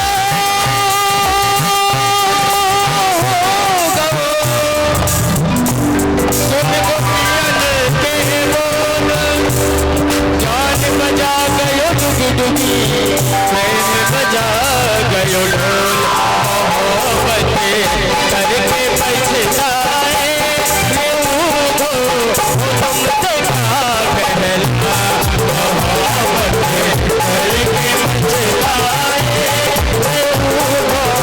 तुमसे क्या कहना ये दिल तुमको ही अपनाए तुमसे क्या कहना ये दिल तुमको ही अपनाए तुमसे क्या कहना श्याम ही हमारो पिए आठों में उठो हमें श्याम ही तो काम है श्यामवती श्यामवती श्याम ही हमारे पति आज से चलूंगी श्याम ही तो काम है ना उन्हें बिन सांस आती है ना उन्हें बिन जान जाती है ना उन्हें बिन सांस जाती है ना उन्हें बिन जान जाती है बुझलिया बुझलिया जान ले जाए तुमसे क्या कहना करके बचलाए तुमसे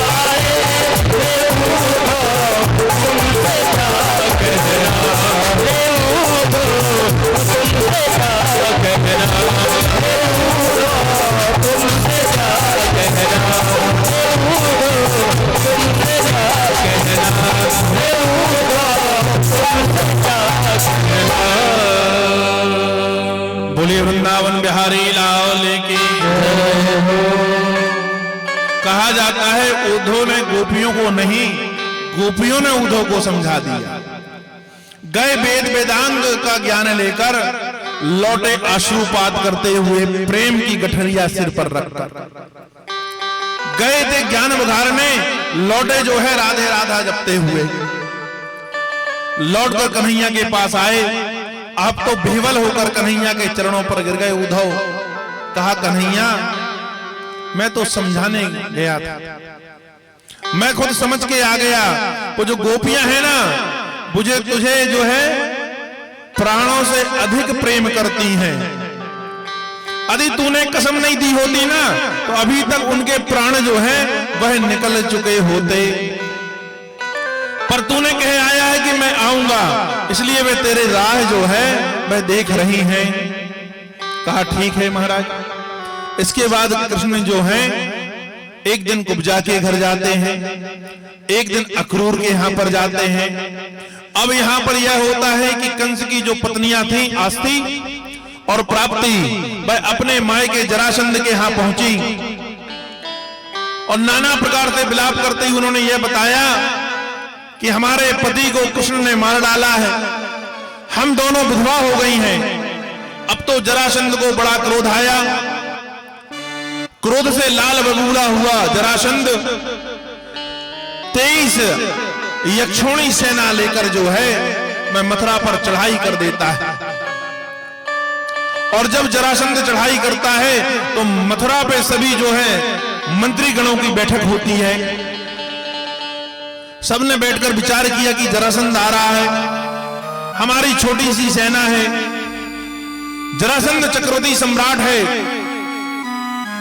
उसकी 23 यक्षोणी सेना के सामने हमारी सेना कहां लगेगी।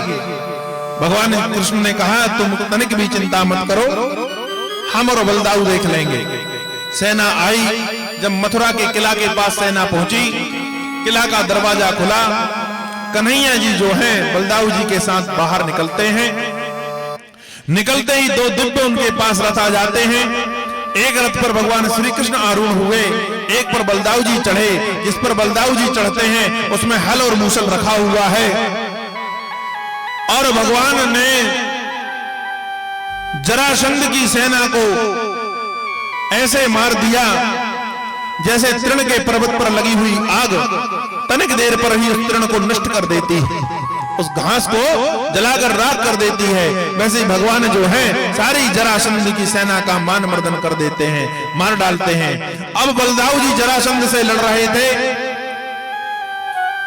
क्योंकि जरासंध ने भगवान श्री कृष्ण से कहा कि अरे दुष्ट आत्मा, तूने अपने मामा को मार डाला, तू मेरी आंखों से ओझल हो जा, मैं तुझे देखना भी नहीं चाहता।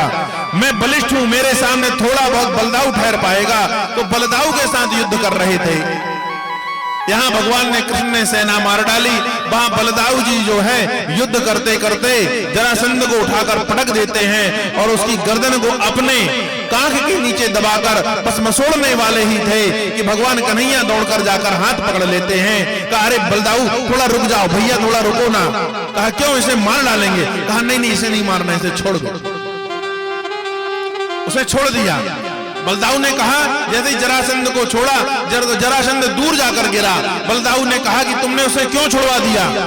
अरे कहा तनक विचार करो, ये ढूंढ ढूंढ कर पापियों को इकट्ठा करके लाएगा, सारे दुष्ट राजाओं को अपने पास लाएगा, अपन को कहीं नहीं जाना, अपने यहीं इस बार हर बार उनको निपटा दिया करेंगे। बलदाऊ ने कहा कन्हैया तुम्हारी माया तुम जानो। जरासंध अपमानित होकर वहां गया। जरासंध महादेव की तपस्या करना चाहता है। साथ के जो उसके साथी थे, मित्रगण थे, उन्होंने कहा सुनो महाराज, अरे वह ग्वाले आपसे क्या जीत पाए, लेकिन कभी कभी जो है गीदड़ भी सिंह को रगेड़ देता है। आपको यही सोचना चाहिए कि आपके भाग्य पर इस बार विजयश्री नहीं थी, दोबारा प्रयत्न किया जाएगा। ऐसा करते करते जरासंध अपनी सेना को बढ़ाए, लेकर मथुरा आए। जरासंध फिर मित्रता करे, दूसरे राजाओं की सहायता ले आकर फिर युद्ध करे। ऐसा करते करते 17 बार आक्रमण किया महाराज जरासंध ने। 17 बार जब आक्रमण किया और भगवान श्री कृष्ण और बलदाऊ का कुछ नहीं कर पाया, तो 18वीं बार जो है वह कालियावन को लेकर आया।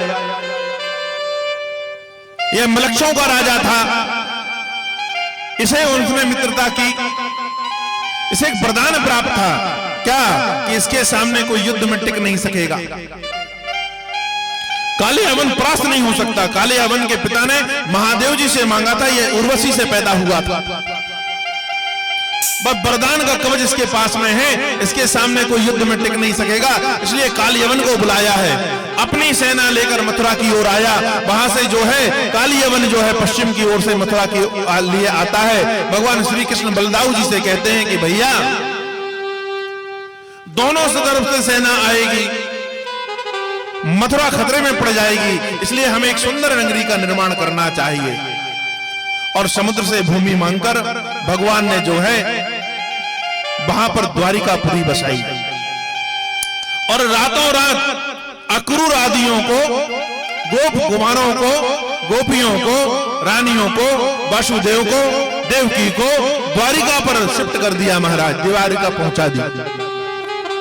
प्रातः काल जो है भगवान श्री कृष्ण उस तरफ गए जिस तरफ कालियावन की सेना आ रही है।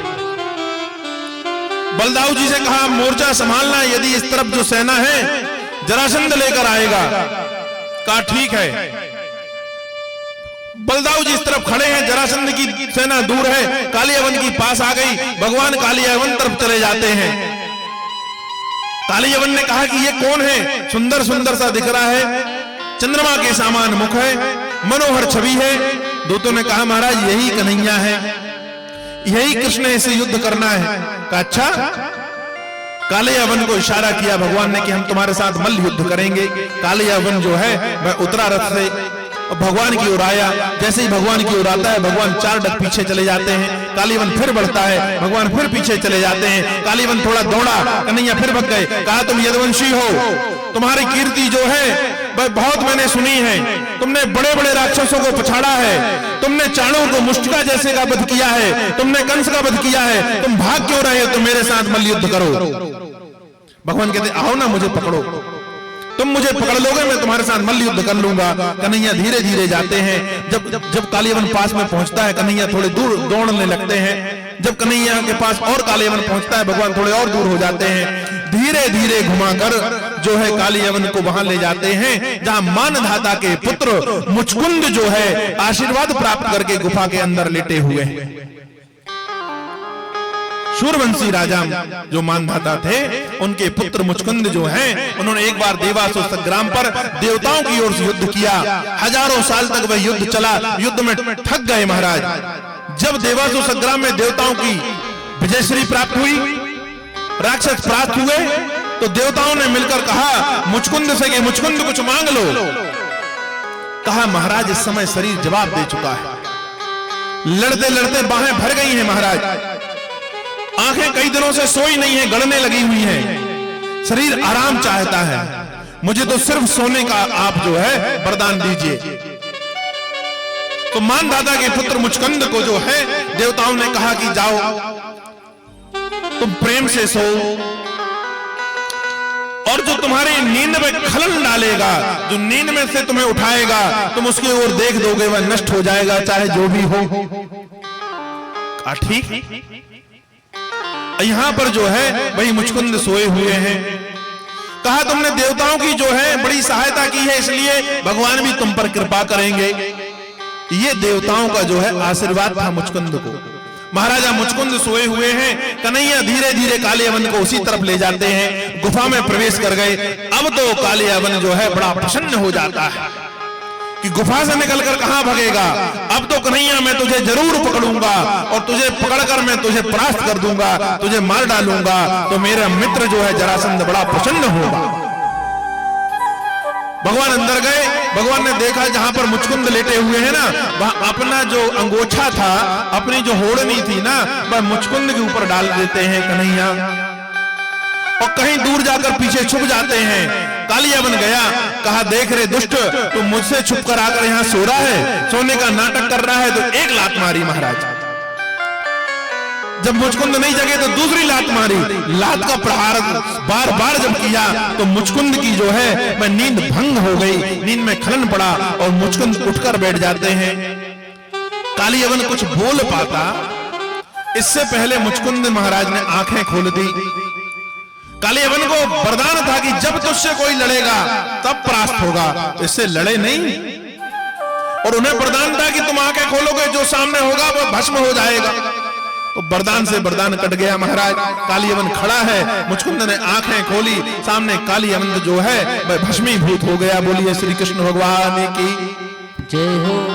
जब आंखों की तीव्रता समाप्त हो गई, आंखों की अग्नि समाप्त हो गई, तो ठाकुर जी पीछे से चले आते हैं। कन्हैया मुस्कुराते हुए मुचकुंद के सामने खड़े हो गए। मुचकुंद उतना सुंदर सौंदर्य देखकर, भगवान की छवि देखकर सिर्फ एक टक निहारते रह गए। हाथ जोड़कर प्रश्न किया कि आपका आकर्षण वाला स्वरूप मुझे अपनी ओर आकर्षित कर रहा है। हे देव, आप कौन है, अपना परिचय दें। भगवान श्री कृष्ण ने परिचय दिया कि मैं अधकुल नंदन जो हूँ कृष्ण हूँ। मुचकुंद पहचान गए, महाराज आप साक्षात ब्रह्म हैं, आपको मेरा प्रणाम है। नाना प्रकार की स्तुति मुचकुंद जी महाराज कृष्ण की करते हैं। कन्हैया ने कहा कि मुचकुंद अब यह द्वापर का अंतिम चरण चल रहा है, कुछ दिनों के बाद कलयुग का प्रादुर्भाव होगा, तुम्हारा समय पूर्ण हो चुका है, तुम उत्तर की ओर चले जाओ। मुचकुंद प्रणाम करके भगवान की आज्ञा लेकर उत्तर की ओर चले जाते हैं। वहीं तपस्या करते हुए अपने शरीर को ब्रह्म में लीन कर देते हैं। बोलिए श्री कृष्ण भगवान की जय हो। भगवान लौटकर जो है अब कहते हैं कि उस ओर चलना चाहिए जिस ओर जो है जरासंध सेना लेकर आ रहा है। भगवान आए, बलदाऊ जी से कहा कि सुनो बलदाऊ जी, अपन को लड़ना भिड़ना नहीं है। कहा क्या? कहा चले चले। धीरे धीरे दौड़ते जाते हैं, जरासंध की सेना पीछा करती है। भगवान जाकर एक जंगल में गुफा में घुस जाते हैं। जरासंध को ढूंढने के बाद जब भगवान नहीं मिले, जरासंध को बड़ा क्रोध आता है। कहा इस वन की इतनी जगह को चारों तरफ से लकड़ियों से पाटकर आग लगा दिया जाए, यहीं कहीं कन्हैया घुसा है बलदाऊ के साथ, जलकर भस्म हो जाएगा। और उस वन के उस जगह पर जो है वह जरासंध आग लगा देता है और बड़ा प्रसन्न होता है, मानो ऐसा लगा जरासंध को कि उसने बलदाऊ कृष्ण का वध कर दिया हो। और प्रसन्नता के साथ लौटकर जो है वह अपने नगर पाटिल्य पुत्र को चला जाता है। भगवान माया करते हैं, बलदाऊ जी के साथ उस तरफ से निकलते हैं और द्वारिका चले जाते हैं। द्वारिका पे पहुंचे, जाकर अपने वासुदेव और देवकी को प्रणाम किया और सब ग्वाल बालों से प्रेम से मिले, वहां रहने लगे। एक दिन प्रातः काल की एक घटना है कि विशाल काय शरीर वाला राजा अपनी पुत्री का हाथ पकड़कर, उस राजा का जो नाम है वह रेवत राजा है महाराज, और जो है उसकी पुत्री का जो नाम है वह रेवती है, वे दोनों प्रकट हो जाते हैं।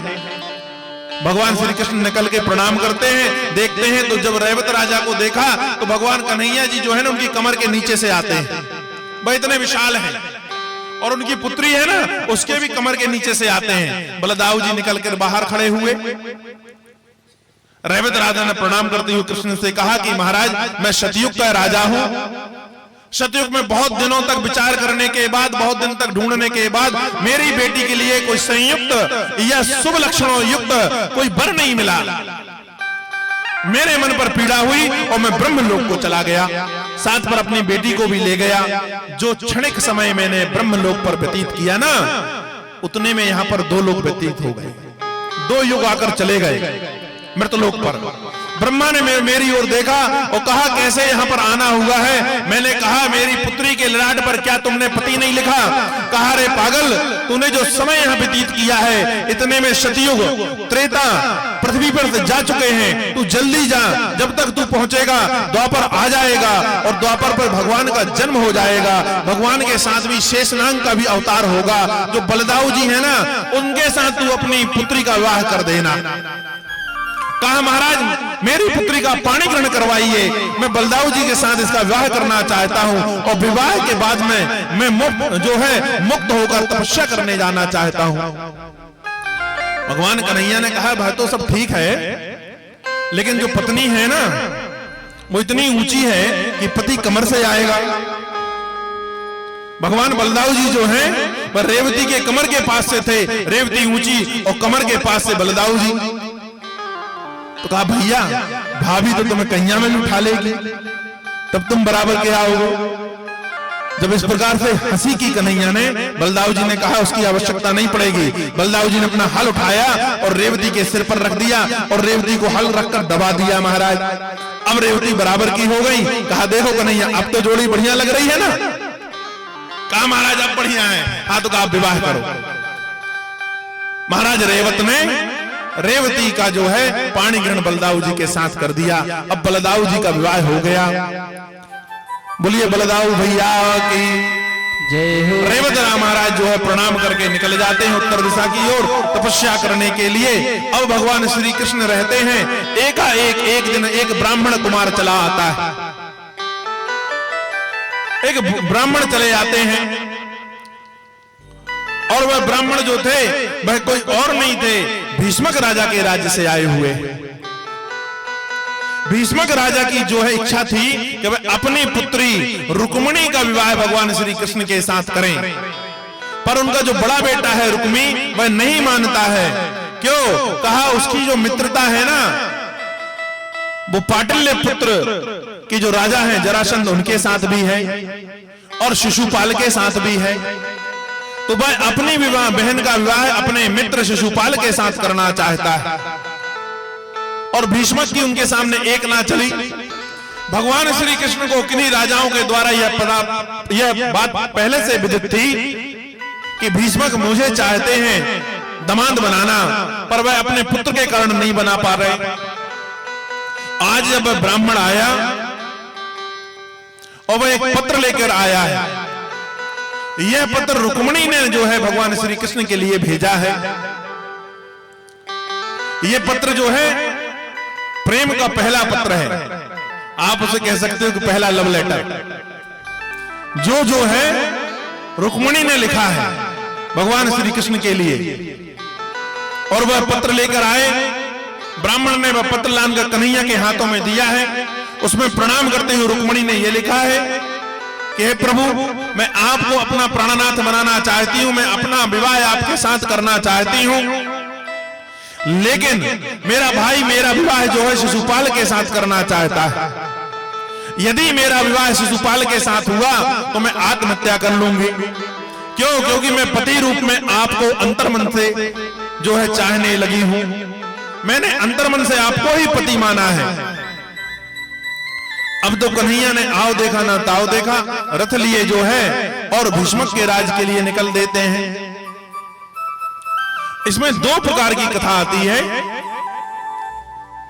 गर्ग संहिता कहती है कि जब भगवान वहां से रुक्मिणी को हरण कर कर ला रहे थे, तब बलदाऊ जी यहां से पहुंचे हैं सेना लेकर।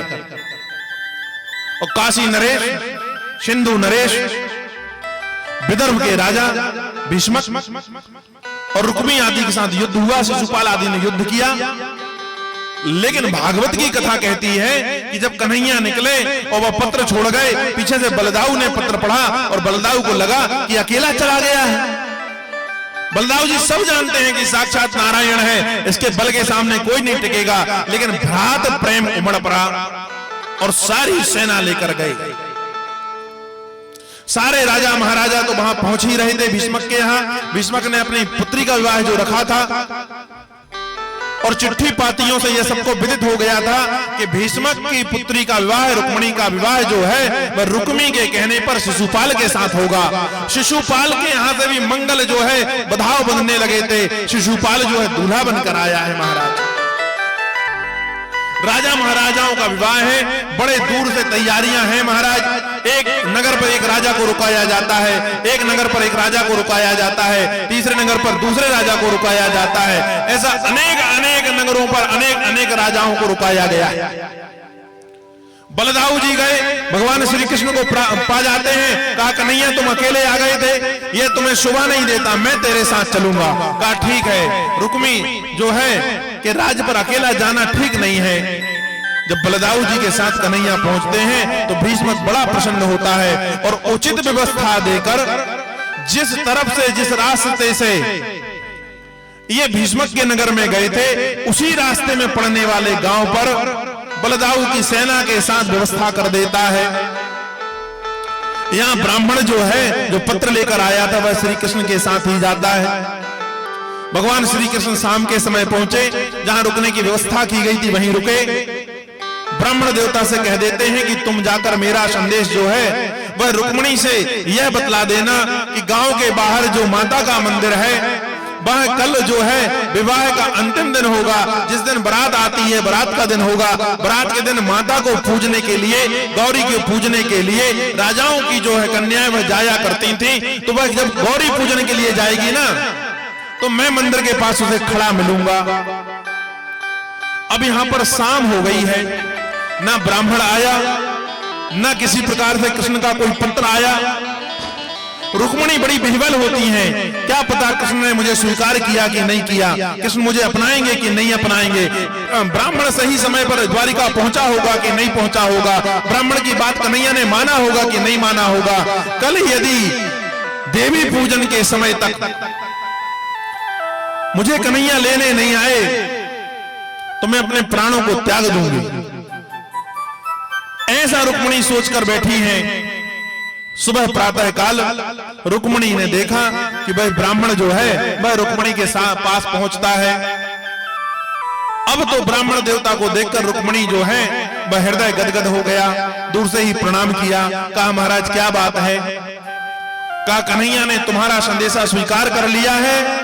कन्हैया के जो बड़े भाई हैं बलदाऊ जी बहुत सी सेना लेकर तुम्हारे नगर के समीप आकर रुके हुए हैं, जहां महाराज भीष्मक ने उनको रुकने के लिए स्थान दिया है। कन्हैया भी अपना रथ लेकर वहीं आए हैं। मैं उनके रथ पर बैठकर आया था। मुझे यह संदेशा उन्होंने भेजाया है कि कल जब तुम गौरी पूजन करने के लिए जाओगी तो कन्हैया वहां मिलेंगे। कहा अच्छा। कहा अब तो रुक्मिणी जो है बड़ी प्रसन्न हो जाती हैं। स्नान आदि से जो है निर्वृत्त होने के बाद पर सुंदर पूजन की थाल सजाई। पिताजी से आज्ञा लेंगी, पिताजी मैं आज देवी का पूजन करने जाना चाहती हूँ। कहा चली जाओ बेटी।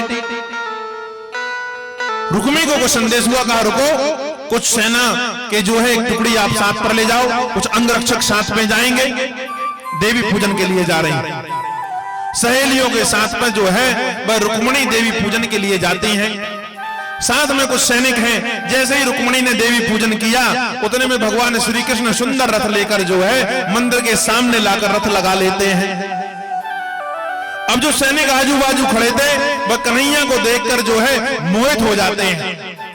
अब एक सैनिक दूसरे सैनिक से कहता है कि देख देख जरा देख, छवि देख, ये सुंदर सलोना देख, कौन है? ऐसा लगता है साक्षात इंद्र आया हो। एक ने कहा नहीं रे पगले, ये इंद्र नहीं है, इतना इंद्र थोड़ी ना सुंदर हो सकता है, मुझे तो ऐसा लग रहा है जैसा विष्णु हो। कहा लेकिन विष्णु के तो 4 हाथ हैं, शिव तो नहीं है। कहा शिव थोड़ी ना हो सकते हैं, वो तो भस्म लगाए रहते हैं, त्रिपुंड लगाया रहता है, माथे पर चंद्रमा रहती है, गंगा की धार निकलती है, ये तो कोई और है। किसी ने कहा सुनो, रथ तो देखो कितना सुंदर है। अरे कहा रथ छोड़ो, घोड़े देखो कितने सुंदर हैं। वो सब सैनिक भगवान के जो है मोहिनी पर मोहित हो जाते हैं, भगवान के स्वरूप को देखकर जो है बस सब मोहित हो जाते हैं। इतने में रुक्मिणी निकली और भगवान ने रुक्मिणी को जो है हाथ पकड़कर रथ पर बैठाला और लेके वहां से चल दिए। जब भगवान वहां से चल दिए, जब सैनिकों को याद आया कि अरे अरे ये तो कन्हैया है और रुक्मिणी को लेकर भागा जा रहा है, अब वह सैनिक दौड़ना प्रारंभ कर देते हैं और दौड़ते दौड़ते रुक्मिणी के पास जाते हैं और रुक्मिणी से कहा कि महाराज भाई तू ले गया ले गया ले गया। कहा क्या ले गया? कहा तुम्हारी बहन को ले गया महाराज, तुम्हारी बहन को लेकर भाग गया। कहा अच्छा, कहा किस तरफ भागा है? कहा द्वारिका की तरफ भागा है। रुक्मिणी जो है अपनी सेना के साथ परस्पर दौड़ता है, एक यक्षोणी सेना लेकर दौड़ा। कहा फिर और कौन दौड़ा साथ में? कहा शिशुपाल उस रुक्मिणी के साथ विवाह करने वाला था, शिशुपाल को यह बात पता चली तो वह भी दौड़ा। जरासंध आदि सहायता के लिए दौड़े। ये सब अपने अपने सैनिकों को लेकर भगवान श्री कृष्ण की ओर दौड़े। बलदाऊ जी को पता चला कि बलदाऊ जी को यह पता चला कि कन्हैया ने रुक्मिणी का हरण कर लिया है। बलदाऊ जी सुंदर रथ पर सवार हो गए, हाथ पर हल और मूसल ले लिया, अपनी सेना को सजा लिया और जिस तरफ से कन्हैया आ रहे थे उस तरफ सेना लेकर खड़े हो जाते हैं। कन्हैया आगे बढ़ जाते हैं। बलदाऊ जी ने युद्ध में सबको रोक लिया।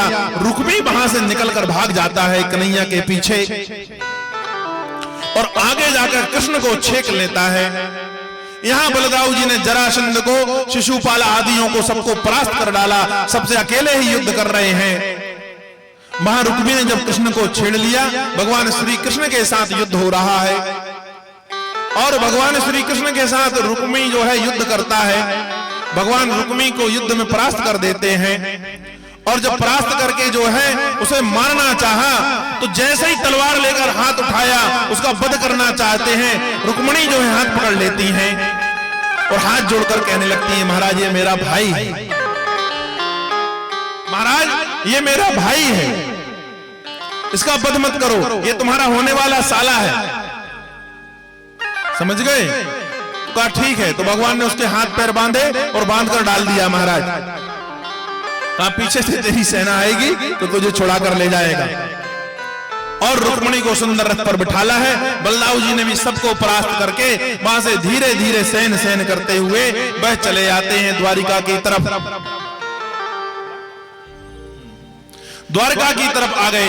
अब द्वार पर तो जो है वह ढोल नगारे बजने लगे। मां देवकी बड़ी प्रसन्न हो जाती है।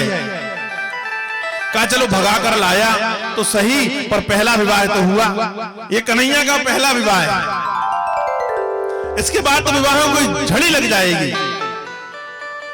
तो कैसे कर लिया कि बढ़िया सजा बजा कर जो है वह रुक्मिणी को जो है हल्दी उबट्टन करने के बाद पर सुंदर जो है वह मंडप सजाया गया। अब देवकी आदि जो है माताएं बड़ी प्रसन्न हैं, गोपियां बड़ी प्रसन्न हैं कि ठाकुर का विवाह होगा। सारी तैयारी की गई। रुक्मिणी जी जो हैं वह आई, कन्हैया जी दूल्हा बने और दोनों का विवाह कर दिया गया। अब दोनों का जब विवाह हो रहा है तो दोनों के ऊपर फूल की वर्षा हो रही है और दोनों कैसे सज रहे हैं कि फूलों में सज रहे हैं श्री वृंदावन बिहारी, फूलों में सज रहे हैं सबसे छवि तिहारी, फूलों में सज रहे हैं श्री वृंदावन बिहारी, फूलों में सज रहे हैं।